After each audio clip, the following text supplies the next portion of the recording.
بسم اللہ الرحمن الرحیم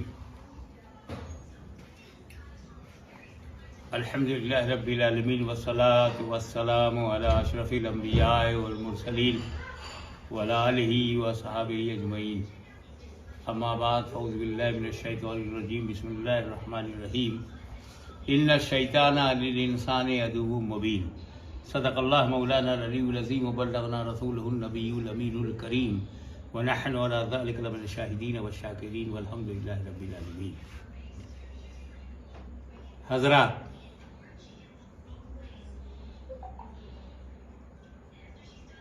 ستیزہ کار رہا ہے ازل سے تا امروز چراغ مصطفی سے شرار بولہبی.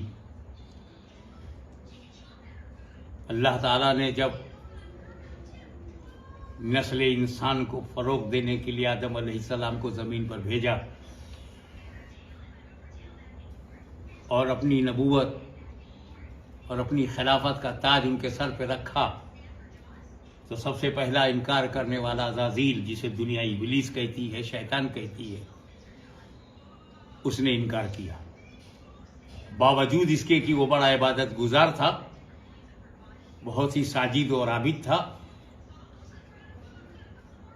کمال علم اور جمال تقوی سے بہراور بھی تھا، مجلس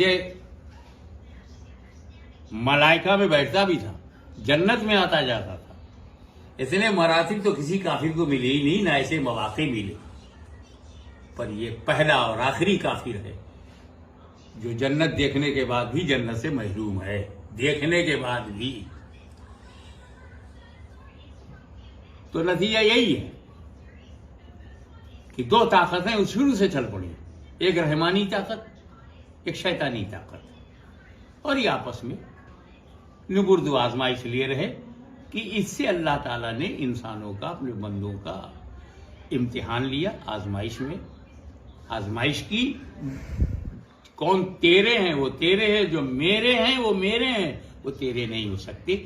یہ دو طاقتیں، جسے ایک ہم سفلی اور ایک رحمانی کہیں، یا ایک الہی طاقت اور ایک شیطانی طاقت، رحمانی طاقت اور شیطانی طاقت، ان دونوں کے نمائندگی ہر دور میں آتے رہے.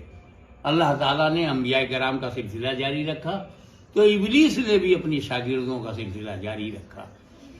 اگر اللہ تعالیٰ نے اپنی وحدانیت کو بتانے کے لیے، حق کو بتانے کے لیے حضرت ابراہیم کو بھیجا تو وہ بھی چپ چاپ بیٹھا نہیں تھا، اس نے بھی اپنا ایک نمائندہ نمرود کی صورت میں بنا کے بھیجا.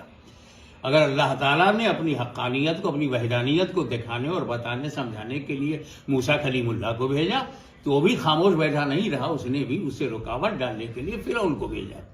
اگر بہترین لاجواب بے مثال نبی کو اللہ تعالیٰ نے دنیا کی ہدایت کے لیے بھیجا، محمد عربی صلی اللہ تعالی وسلم کو، تو پھر وہ بھی خاموش نہیں بیٹھا رہا.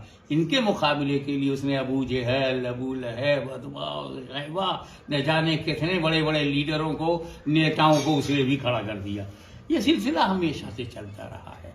اگر اسلام کی پہچان امام حسین بن کر کے چمک رہے ہیں تو رکاوٹ کے لیے اس کی نمائندگی میں یزید سامنے آ رہا ہے. اگر سنیت کی حقانیت کو دنیا کے سامنے بتایا جا رہا ہے تو خارجی اور رافضی طاقتیں بھی آ کر کے اس نبرد آزما ہے. کوئی قرآن پر حملہ کرنا یہ کوئی نئی بات نہیں ہے. ارے یہ تو جب خلافت نام نہاد خلافت کے دور میں بھی قرآن پر مخلوق ہونے کا، قرآن کا، اللہ کا ایسا کلام جو معاذ اللہ حادث ہو، قدیم سے ہونے سے انکار، امام احمد بن حنبل نے مورچہ سنبھالا اور اس طریقے سے انہوں نے اسلام اور امت مسلمہ کو بچایا.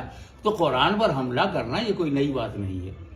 رہی یہ ابھی جو نرسمہا آنند کی بات آ رہی ہے، اس کا تو نام لینے ہی سے زبان کا مزہ خراب ہو جاتا ہے. پھر بھی یہ نرسمہا ہے تو درندگی کا تو ثبوت دے گا ہی، اور اسی میں اسے آنند آ رہا ہے تو آنے دیجیے، اس سے اسلام کو کیا تکلیف ہے. بات صرف یہ ہے کہ قرآن نے تو 1400 برس پہلے ہی نرسمہا آنند اینڈ کمپنی کو چیلنج کر رکھا ہے 1400 ایئرس ایگو، کہ اگر قرآن اللہ کا کلام نہیں ہے، ایشوانی نہیں ہے، یہ رب کا کلام نہیں ہے، تو ایک آیت کی طرح